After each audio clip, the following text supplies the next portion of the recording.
Hey guys, good morning. Welcome to the Blueprint Homestead. Just fed the rams their morning snack. I'm trying to fatten them up a little bit because they're going to the meat locker here in about 3 weeks.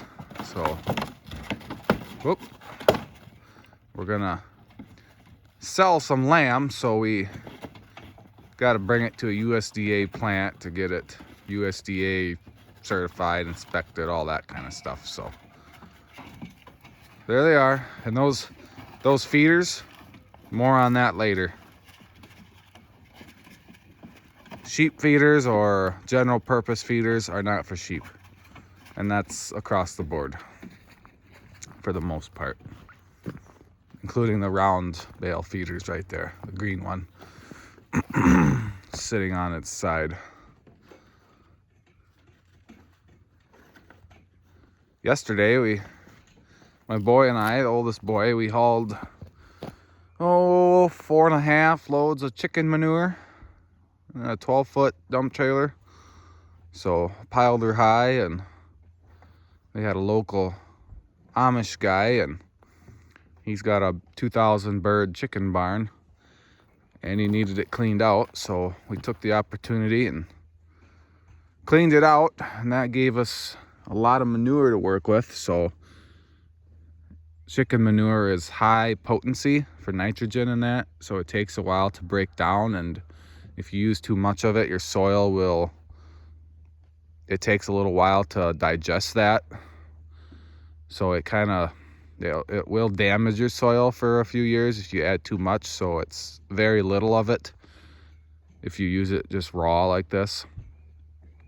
Or you can mix it up into a pile of other stuff like over there that's been sitting for a few years. And dilute it a little bit. Basically, if you had some old hay or straw that you could dilute it with, that's helpful. So, but I wanted to give you guys a couple other things on selecting your homestead or getting your homestead ready for you to move in on or whatever, to make a life on. And the first one, we kind of talked about water.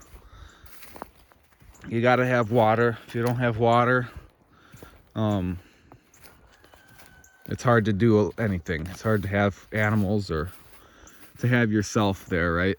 So water's kind of number one, but it's got to feel right too, of course, right? You don't just buy something that has water and if it don't feel right. So you got to listen to your guts, so to speak, on things. But also, if it feels right and you got water and you're like, man, this is the one, you might want to consider checking it out in all of its seasons. So don't just assume that because in the spring it looks so beautiful, or in the middle of the summer or whatever, that it's going to look the same in the winter or not have problems in different seasons, right? Maybe in the rainy season, the building sites are covered in 6 inches of water, or it turns into a swamp or whatever.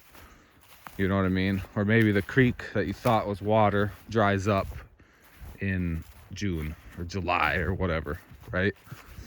So if you can, before you purchase, right? Although it doesn't work out like this very often, seems like, but take your time and get to know your property before you purchase it or your future homestead. If you already purchased it, give it a season, give it a cycle, and just observe it. Because this creek might dry up, right? And it's going to change all your plans. Maybe you were going to put a little dam in here or whatever to raise the water level to put some trout in, but it dries up for half the year, right? So you're not going to be a trout farmer then, right? Or maybe this grass, the ground is so depleted that what you thought looked like lush grass that was going to grow big and tall doesn't do anything. And so you're going to have trouble raising any ruminant critters on your property, right? So give it a season. Just take your time. Sit down and just watch it. Become a student of it. Don't be in a hurry. Don't be so conformed with what you think needs to happen. Don't be a molded brick. Be flexible and learn to see the uncut stones that are already out here that you can use to build something or to just help what's there already, help it along. Because this places like this, right? Creation was already made for us. So we should stop running around on the hamster wheel a little bit. Just breathe and see how everything works.